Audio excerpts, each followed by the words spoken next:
Hola, buenos días. Bueno, hoy vamos a hablar de insuficiencia mitral para continuar con el módulo de valvulopatías. Mi nombre es Pablo Valdés y vamos a empezar por la definición.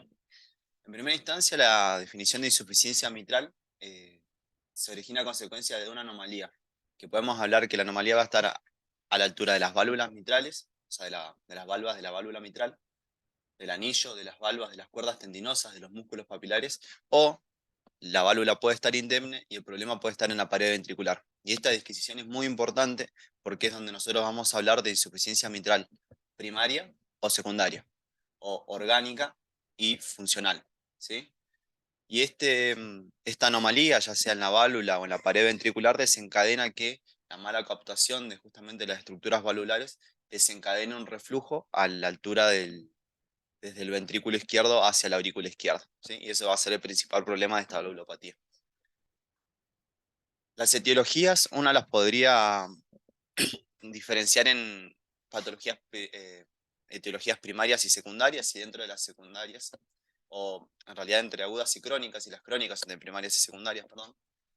En cuanto a relevancia en la causa de las agudas, tenemos la endocarditis infecciosa, la disfunción del aparato subvalvular, que puede ser de forma transitoria o permanente, la insuficiencia mitral aguda a causa de la ruptura de la cuerda o del músculo secundario a un infarto, la causa traumática o iatrogénica y la ruptura espontánea de, de una válvula crónica mixomatosa. Todos esos problemas van a estar justamente en la válvula o en el aparato subvalvular o como causa de la ruptura de cuerda tendinosa o la dilatación de la isquemia como causa secundaria. Pero bueno, dentro de la insuficiencia mitral tenemos causas crónicas, que entre ellas tenemos las primarias y las secundarias.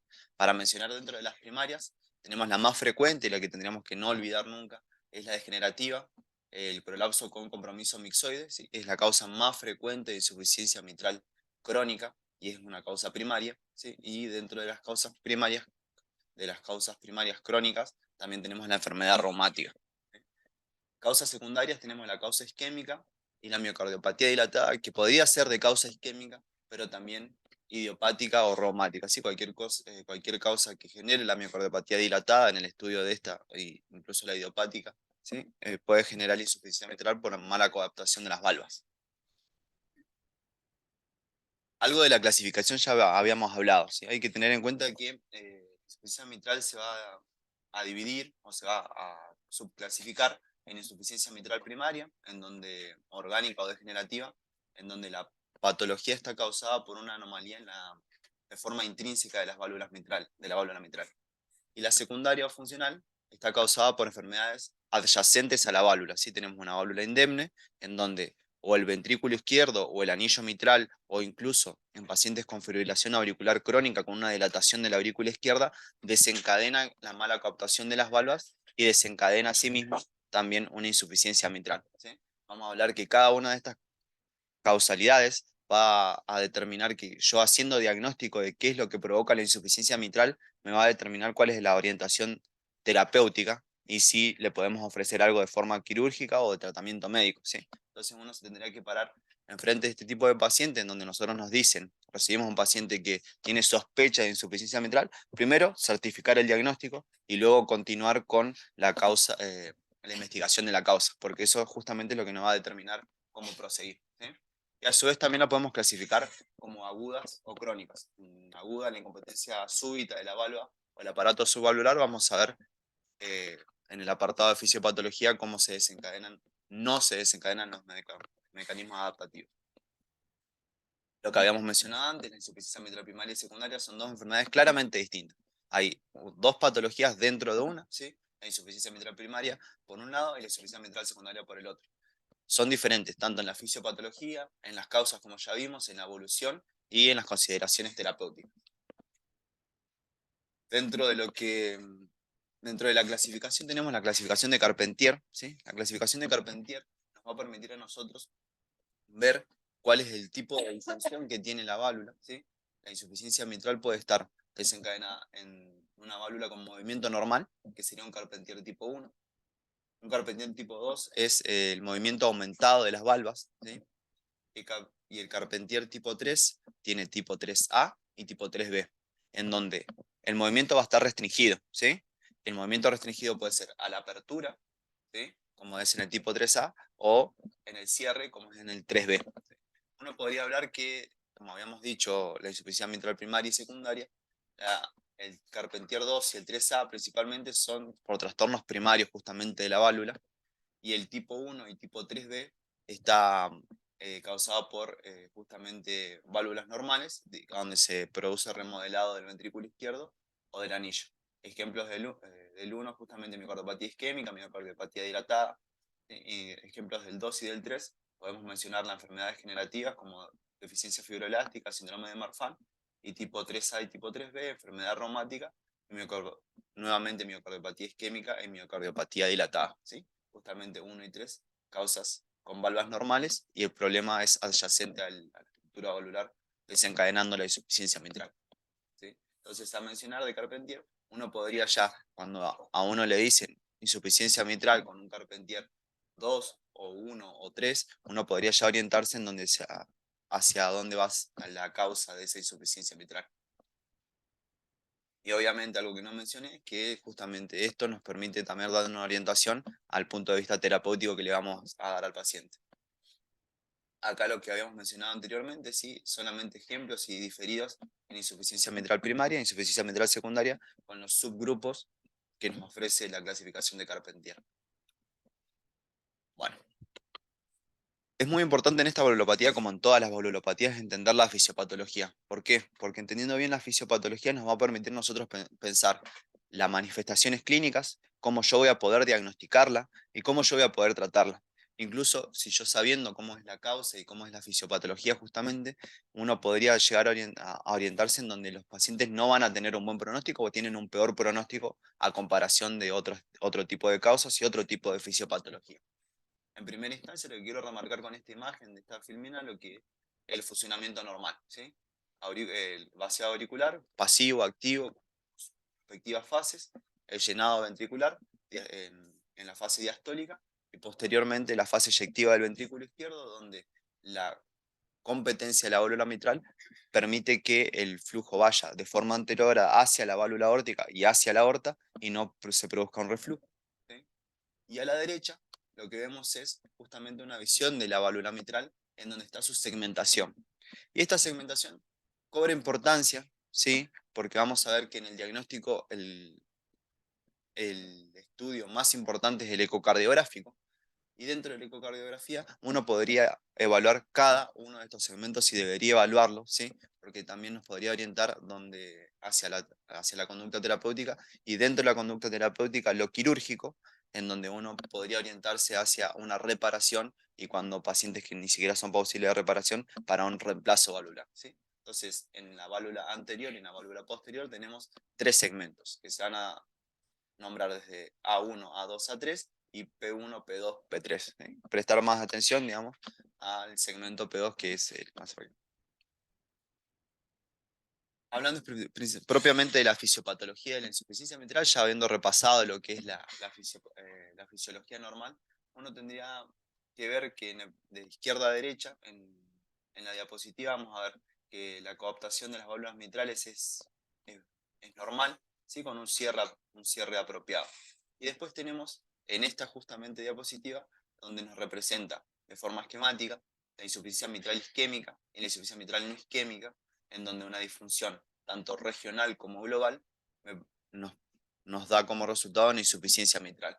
Vemos que en el segmento medio de la imagen hay una disfunción sistólica regional, en donde la mala coaptación de la válvula posterior, en este caso, desencadena que un jet de regurgitación, en donde hay un pasaje en sístole, desde el ventrículo izquierdo hacia la aurícula izquierda, ¿sí? En cambio, en una disfunción sistólica global, vemos que la mala coaptación da un jet de regurgitación que da justo por el medio de la válvula mitral, ¿sí? En donde la mala coaptación a nivel central desencadena el reflujo a nivel de la válvula mitral. Uno podría orientar esto justamente en la dilatación valvular y que las válvulas estén indemnes, y la mala coaptación por dilatación tanto del ventrículo, de la aurícula o del anillo desencadena la insuficiencia mitral, ¿sí? Las resistencias al vaciado justamente en la insuficiencia mitral están disminuidas. Uno habla de un término que se llama impedancia, en donde cuando uno supone que disminuye la impedancia porque el tracto de salida del ventrículo izquierdo es la aorta, ¿sí? La válvula aórtica. Pero por otro lado, también en la insuficiencia mitral vamos a tener otro flujo de salida, ¿sí? Que es justamente la insuficiencia mitral. Y esto es muy importante, en donde nosotros también vamos a tener para orientarnos, es decir, a los pacientes que nosotros evaluamos por insuficiencia mitral, ecocardiográficamente, sabemos que la fracción de eyección, un parámetro de función sistólica de volúmenes, digamos, de diámetros, que principalmente lo que compara en sístole y en diástole, vamos a ver que la contractilidad parecería eh, normal, pero justamente el volumen anterior es el que disminuye porque hay un volumen regurgitante hacia la aurícula izquierda. En la otra imagen lo que vemos es justamente un prolapso de la válvula mitral, en donde justamente prolapsa la válvula comparada con la normal que está arriba, y justamente eso es lo que genera la disfunción valvular y la insuficiencia y jet de regurgitación, ¿sí? Las variables que afectan la insuficiencia mitral son varias y uno tendría que también conocerlos y entenderlos para poder orientarse hacia cómo va a generar la terapéutica, incluso desde el punto de vista del tratamiento médico, ¿sí? Y acá vamos a ver algunos ejemplos. ¿Cuáles serían los parámetros que podrían afectar a la insuficiencia mitral? Dentro del gradiente ventricular izquierdo y aurícula izquierda, los que afectan son la presión sistólica del ventrículo izquierdo, la resistencia vascular sistémica y la presión de la aurícula izquierda, ¿sí? El tamaño del orificio regurgitante se va a ver afectado también por la precarga, la poscarga y la contractilidad, ¿sí? Muy importante que uno tenga en cuenta que la precarga, la poscarga y la contractilidad van a estar afectando, aumentando, disminuyendo el jet de regurgitación y aumentando, disminuyendo la clínica manifestada por este tipo de valvulopatías. Entonces uno podría decir que el tamaño del orificio y el gradiente de ventrículo hacia aurícula izquierda son variables y dependen justamente de la resistencia y la presión de la aurícula izquierda. Un aumento de la precarga, de la poscarga, una depresión de la contractilidad son desencadenantes que aumente el orificio regurgitante. ¿Cuáles son mis medidas terapéuticas? Ya orientándonos justamente a aplicando lo que estamos viendo en la fisiopatología, uno podría usar diuréticos y vasodilatadores que van a ser como el pilar fundamental en el tratamiento de la insuficiencia mitral. Uno cuando recibe un paciente con insuficiencia mitral aguda principalmente, con clínica, con manifestaciones, con insuficiencia cardíaca congestiva, uno no tendría que dudar y automáticamente pensar en que el tratamiento son diuréticos y vasodilatadores, ¿sí? Después, en el fin, uno va a ir viendo, digamos, si necesita otro tipo de soporte, si necesita quirúrgico o algo, pero para estabilizar en primera instancia al paciente de insuficiencia mitral, uno tendría que usar, para mejorar la precarga y la poscarga, los diuréticos y los vasodilatadores endovenosos, ¿sí? Y acá también también menciona los inotrópicos, y vamos a ver que también tiene indicaciones de balón de contraposición intraórtica cuando el paciente cursa con descompensación hemodinámica y cuando nuestras primeras terapéuticas no pudieron compensar al paciente, ¿sí?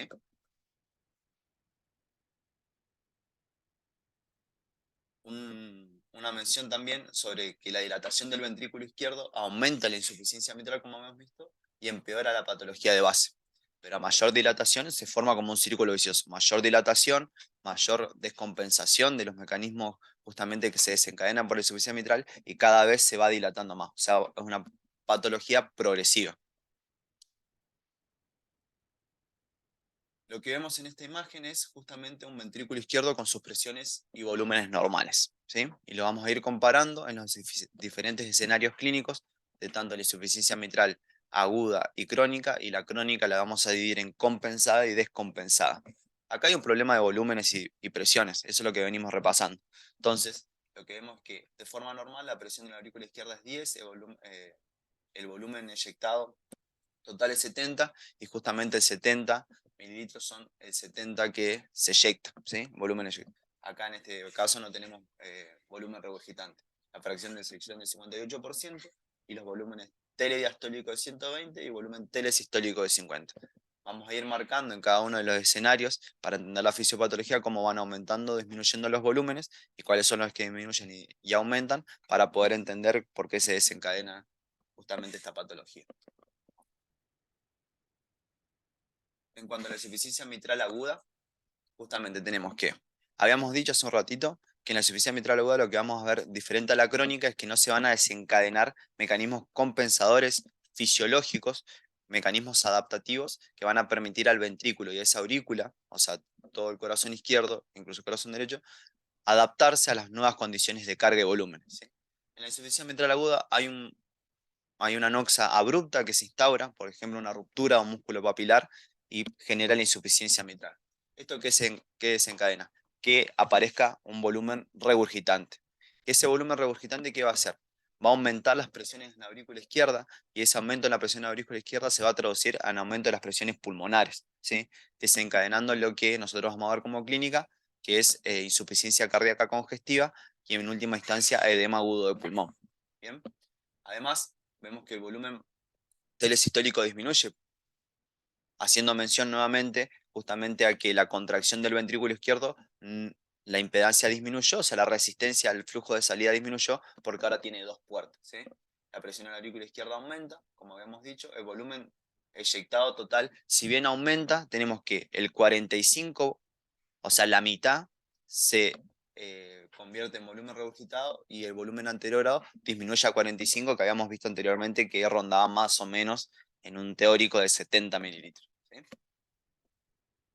Y esto desencadena que la generación de las manifestaciones clínicas del paciente. Vemos que también la fracción de eyección como anterior era del 58%, uno dice, bueno, la fracción de eyección aumentó, tendría que no tener clínica, digamos, justamente se ve esto de que el volumen regurgitante determina que sí aparezca. En la insuficiencia mitral compensada, ¿sí? Vemos que los mecanismos adaptativos, principalmente la hipertrofia excéntrica, el aumento de la capacidad de la cavidad izquierda, tanto ventricular como auricular, desencadena que no aumenten tanto las presiones. Como no aumentan tanto las presiones, no se producen las manifestaciones clínicas, ¿sí? Todo esto, como todo mecanismo compensador, llega a su límite, ¿sí? Vamos a ver que la presión auricular izquierda aumenta, pero no tanto, porque la aurícula izquierda está aumentada. Partimos de un 10, ahora tenemos un 15. El volumen telediastólico aumenta, ¿sí? ¿Y aumenta a expensas de qué? A expensas de que tiene que mantener un volumen anterógrado, que en 70 aproximadamente, pero justamente teniendo en cuenta que el volumen eyectivo regurgitante es de 70 mililitros a la mitad, ¿sí? Esta hipertrofia excéntrica, este aumento de los volúmenes y aumento del radio, desencadena que justamente este paciente esté compensado, ¿sí?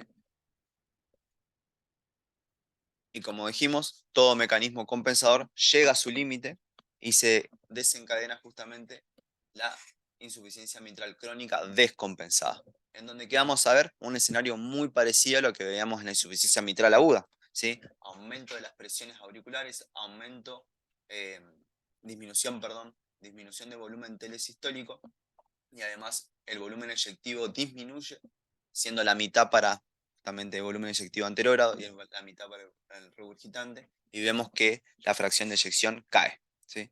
Cae patológicamente, desencadenando justamente lo que vamos a ver nosotros como manifestaciones clínicas. Lo que vemos acá, el diagrama de flujo-volumen, el loop presión-volumen, en donde vemos en gris detrás por transparencia el normal y vemos que en la insuficiencia mitral cambian los volúmenes, se desplaza hacia la derecha, se achata, ¿sí? Y es muy importante estos términos. Si bien tendría que haber puesto alguno que nos dé dimensión de los números, ¿sí? Para uno poder ejemplificarlo, pero tengamos presentes las filmenas anteriores en donde nosotros veíamos cómo cambiaban los volúmenes, ¿sí? Esto lo que está viendo es ventrículo izquierdo. Entonces, aumentan los volúmenes, ¿sí? Aumentan los volúmenes, tratando en primera instancia de estos volúmenes aumentados, no aumentar tanto las presiones, generando la dilatación del ventrículo izquierdo. Nosotros sabemos que después de compensado aumentan las presiones, como también aumentan los volúmenes y desencadenan las manifestaciones clínicas que nosotros vamos a ver, ¿sí? Tener presente siempre el volumen en cualquier valvulopatía o en cualquier enfermedad que nosotros pensemos que afecte las cavidades izquierdas.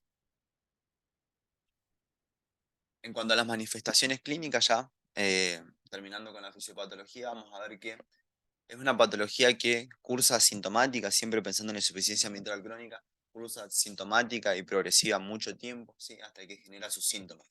Principalmente sus síntomas, pensemos que el paciente con IM va a tener disnea al esfuerzo, astenia, debilidad generalizada, insuficiencia cardíaca predominantemente derecha, hemoptisis y edemas, ¿sí? Y la insuficiencia mitral puede estar acompañada con enfermedades concomitantes en donde puede aparecer ANGOR, ¿sí? Que nos haga pensar en enfermedad concomitante, enfermedad coronaria concomitante, y palpitaciones asociadas a arritmias. Vamos a ver más adelante que una manifestación clínica, un trastorno eléctrico muy frecuente por la dilatación de la aurícula izquierda es la fibrilación auricular, ¿sí? Vamos a tener que estos pacientes cursan en gran porcentaje con esta patología. Algunos condicionantes que me van a determinar el inicio de las manifestaciones clínicas va a ser la gravedad de la insuficiencia mitral, la velocidad de progresión, la presión en la aurícula izquierda, las presiones tanto venosas sistémicas como pulmonares, la enfermedad coronaria y o valvular concomitante. Hablamos que la insuficiencia mitral desencadena aumento de las presiones izquierda y volúmenes, pero vamos a ver que se traduce también en aumento de las presiones y volúmenes del ventrículo derecho. Dijimos que aumentaban las resistencias vasculares pulmonares y si pensamos en cerrar el circuito, ese aumento de las presiones pulmonares va a aumentar la presión que se ejerce en la poscarga del ventrículo derecho, generando disfunción biventricular en última instancia, ¿sí? Insuficiencia tricuspidea, por eso justamente habla de enfermedades valvulares concomitantes. Al examen físico, lo que podemos apreciar es la fascia mitral, la rubicundez facial, el pulso carotidio saltón, signos de insuficiencia cardíaca congestiva, edemas en extremidades, o en decúbito, visceromegalia, etcétera, para mencionar algunos. Y también podemos tener el choque de punto hiperdinámico hacia la izquierda, determinado por el crecimiento de la aurícula izquierda, y el pulso parvus y Seller. Tenemos imágenes ilustrativas a mano derecha de los síntomas de examen físico que mencionamos. Al examen físico lo que podemos encontrar es en la insuficiencia mitral crónica severa, un R1 disminuido, un desdoblamiento del R2, un P2 más intenso que el A2 por hipertensión pulmonar y un R3 que nosotros tendríamos que poder diferenciarlo del R3 presente en la insuficiencia cardíaca. El soplo típico, uno qué soplo te esperaría encontrar en una insuficiencia mitral, un soplo sistólico, ¿sí? Un soplo sistólico que inicia luego del R1, suave, y que continúa en barra, con forma de barra. O sea, la intensidad que yo escucho al inicio, después del R1, se mantiene hasta el R2, ¿sí? Y es muy importante que uno tenga en cuenta que puede ser holosistólico o puede no ser holosistólico, pero sí en formato de barra, de constante intensidad, soplante, agudo, predominantemente en ápice y con irradiación hacia la axila, ¿sí? Puede irradiar hacia esternón en caso de prolapso valvular mitral, pero no varía con los cambios de volúmenes y eso es importante para diferenciar justamente en el diagnóstico con otros soplos como sistólicos, como es la estenosis aórtica severa, la comunicación interventricular e insuficiencia tricuspidea, como habíamos mencionado, que pueden coexistir, ¿sí? Y algo muy importante que se da en esta patología es que no hay correlación con la intensidad del soplo que yo ausculto con las manifestaciones clínicas que uno podría llegar a encontrar y la severidad del paciente, ¿sí? Diagnóstico diferencial del soplo, uno tendría que pensar que dijimos que el de la insuficiencia mitral no varía con los cambios de volumen. El diagnóstico diferencial con la estenosis aórtica severa, con el soplo de la estenosis aórtica severa, varía justamente con los volúmenes, ¿sí? Y disminuye con el ejercicio isométrico. Eso es muy importante. La comunicación interventricular es más intenso en el borde external. Dijimos que en el foco mitral es donde debemos escuchar el soplo de IM y que va acompañado de un frémito paraesternal que puede o no estar, ¿sí? Pero bueno, son sus principales diferencias. En la insuficiencia tricuspidea el tono es más bajo y se oculta justamente en el borde external con aumento con la expiración. Incluso, uno hablando con características del soplo de la IM, puede decir que puede ser tardío, temprano o continuo. Y dentro del soplo, cuando uno escucha un soplo de insuficiencia mitral de forma tardía, en la sístole tardía, podría llegar a pensar que la causa es el prolapso de válvula mitral, ¿sí? El soplo sistólico temprano te podría llevar a pensar una insuficiencia mitral aguda, ¿sí? El soplo varía poco con la respiración, con la desgestación súbita lo atenúa, en cuclillas aumenta, con el valsalva lo atenúa y se intensifica con el ejercicio isométrico. Uno tendría que tener en cuenta todas estas variables y estas maniobras para poder identificar y hacer el diagnóstico diferencial ante un soplo sistólico, que es el primer escenario, que es lo primero que escuchamos. Bueno, la pregunta automática que uno se tendría que plantear, ¿sí? Cuando le presentan a un paciente con insuficiencia mitral, justamente es cuál es la causa de la IM, ¿sí? Uno no tendría que no cuestionarse, uno tendría que siempre cuestionarse cuál es la causa de la insuficiencia mitral. ¿Por qué? Porque me determina justamente hacia dónde voy a apuntar el tratamiento, hacia dónde voy a apuntar mi diagnóstico y mi terapéutica en tratamiento médico, ¿sí? Siempre hay que preguntarse cuál es la causa de la insuficiencia mitral.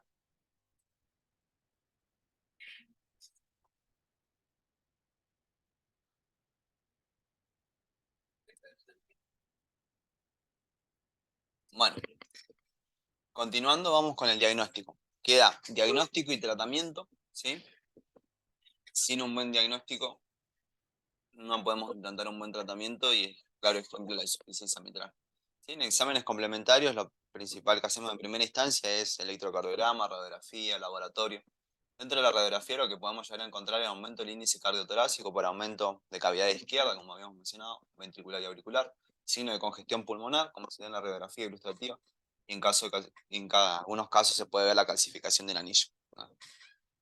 Como anecdótico. Electrocardiograma, a destacar justamente la presencia de fibrilación auricular que se presenta en este tipo de patología. Se puede ver sobrecarga del ventrículo izquierdo, sobrecarga de aurícula izquierda, como vemos en electrocardiogramas ilustrados en la parte derecha de la diapositiva. Y también se puede ver hipertrofia de cavidades izquierdas como ventrículo derecho, perdón. En pacientes asintomáticos con insuficiencia mitral primaria grave sin dilatación del ventrículo y la aurícula, las concentraciones del ProBNP podrían dar una orientación pronóstica, ¿sí? Esto es importante también, es lo único a mencionar del laboratorio. Una vez uno pide una rutina completa, ¿sí? Para evaluar el estado general del paciente, con estado de ácido base, más si llega con deterioro hemodinámico, aún más también, digamos, con signos congestivos, con signos de insuficiencia cardíaca. Pero bueno, a mencionar el ProBNP en cuanto a la determinación puede llegar a ser útil para el seguimiento de estos pacientes que uno no va a instaurar tratamiento terapéutico con cirugía o de forma invasiva.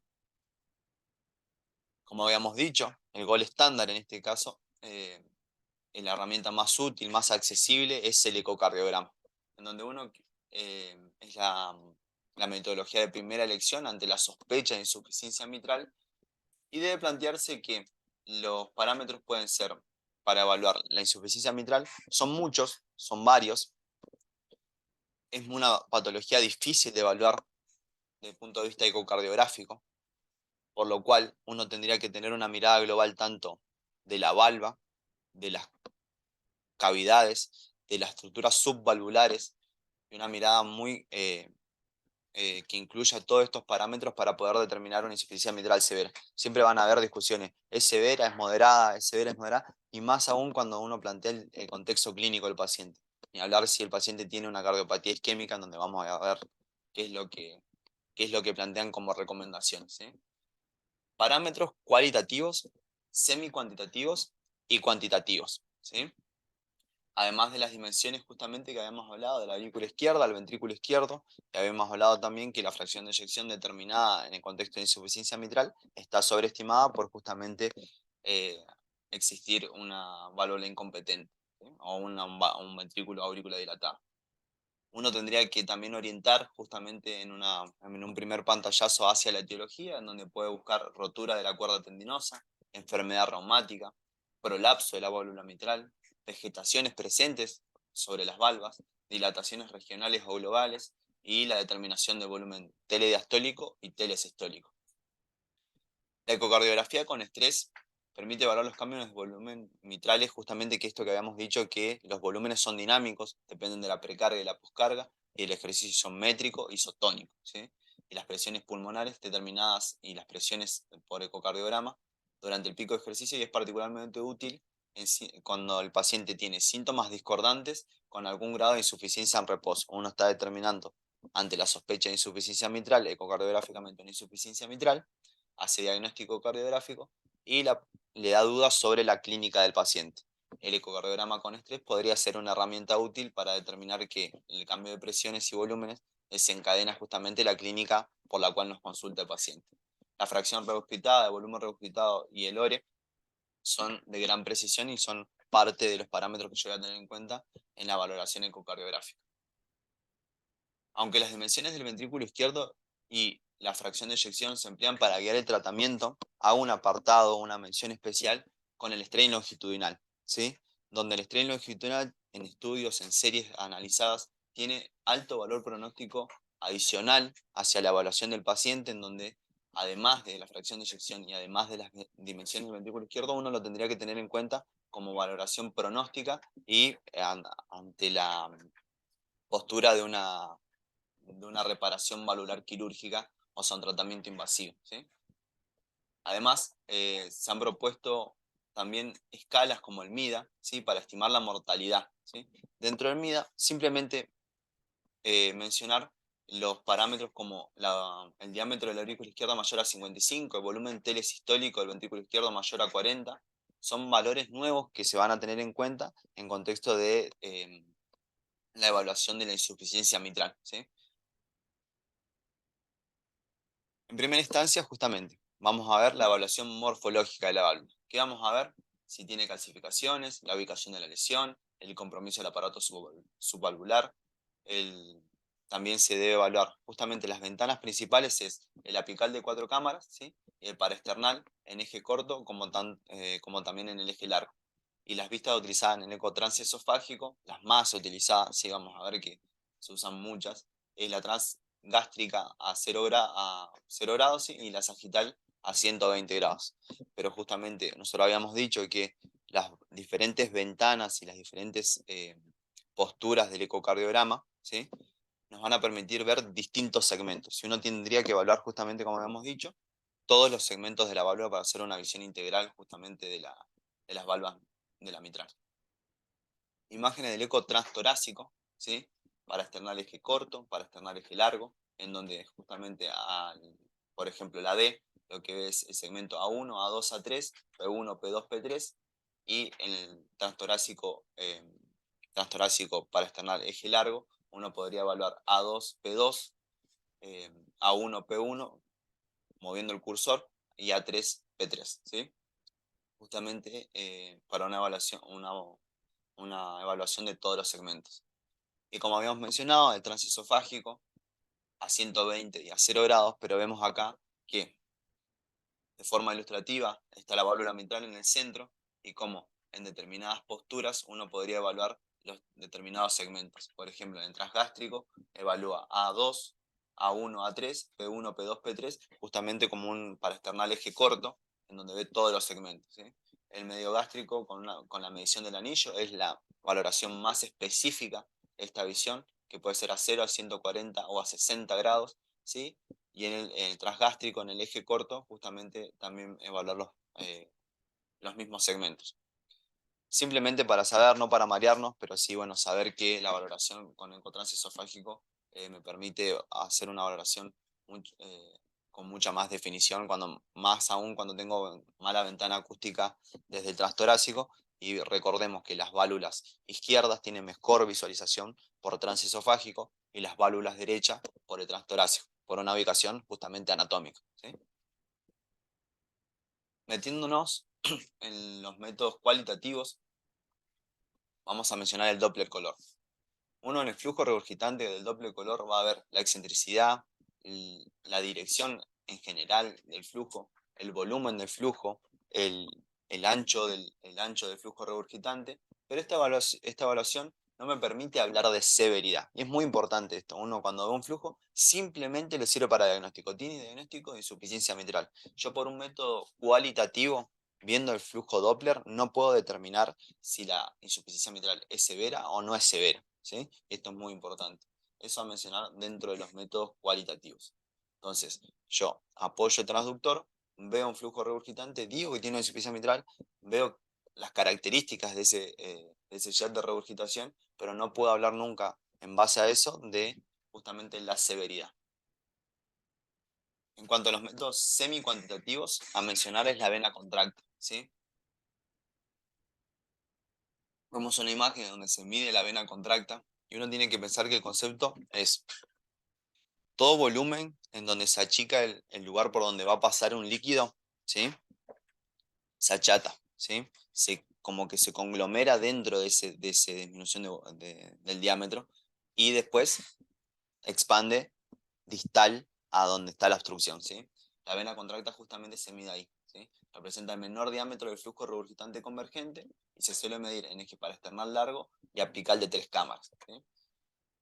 Los valores que uno tendría que tener en cuenta es, se considera insuficiencia mitral leve con menor a 3 milímetros y severa mayor o igual a 7.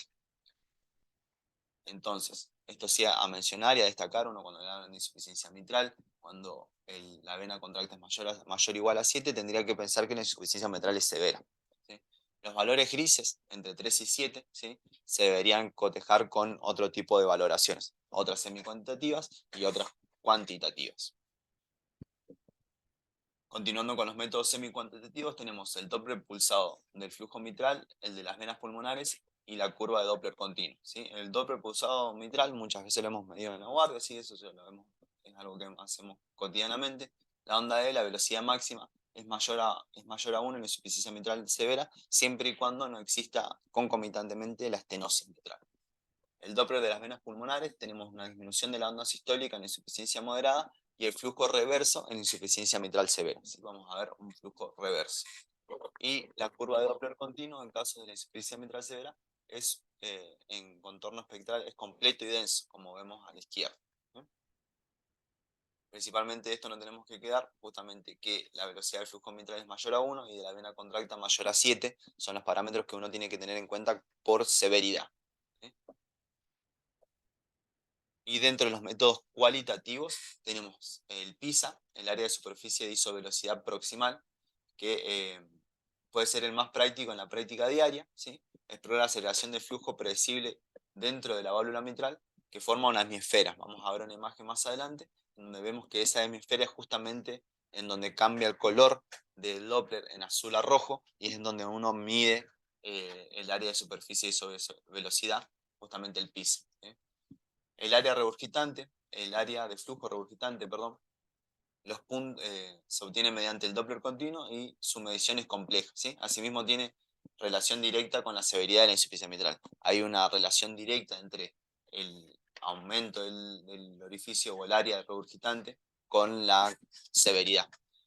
Y acá un punto a tener en cuenta es que la insuficiencia mitral severa primaria y la insuficiencia mitral severa secundaria tiene diferentes puntos de corte. En la primaria es 40 y en la secundaria es 30. Uno tendría que tener en cuenta esto, ¿sí? En cuanto a los volúmenes, el volumen regurgitante se obtiene a partir de la ecuación de continuidad midiendo el volumen sistólico y restándole el volumen sistólico de la válvula aórtica, ¿sí? Importante también justamente que los puntos de corte en la primaria es de 60 mililitros y insuficiencia mitral severa secundaria es de 45 mililitros. Justamente lo que les comentaba. Perdón.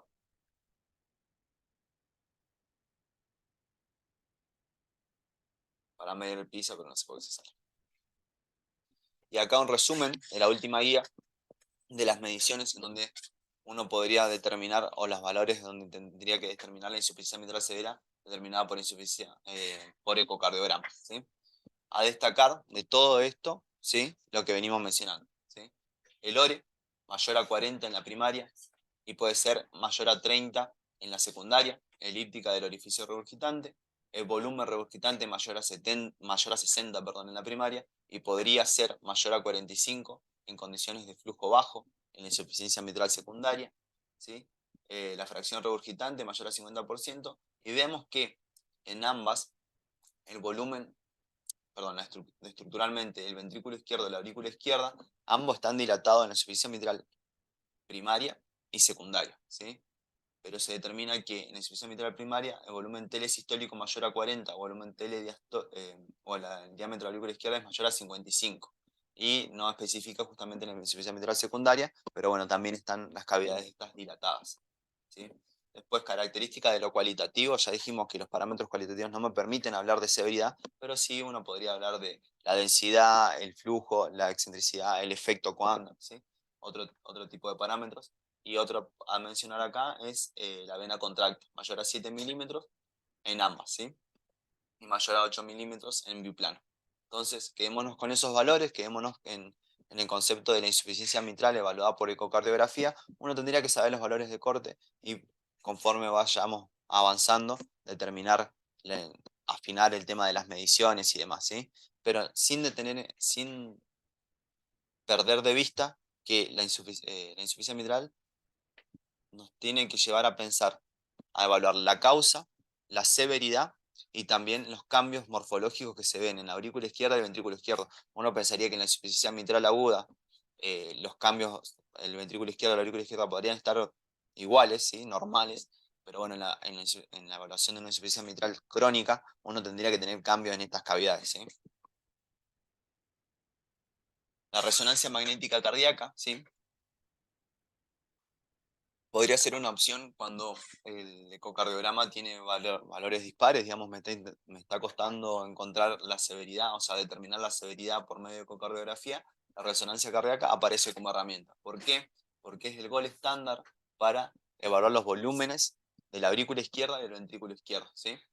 Y también se ha visto que como parámetros en el RAS tardío o parámetros en fibrosis, ¿sí? De la resonancia magnética cardíaca tienen factores, o sea, se ha determinado que son factores pronósticos a tener en cuenta, ¿sí? Es la técnica más no invasiva que me determina de forma más exacta el volumen telediastólico, telesistólico y la masa del ventrículo izquierdo.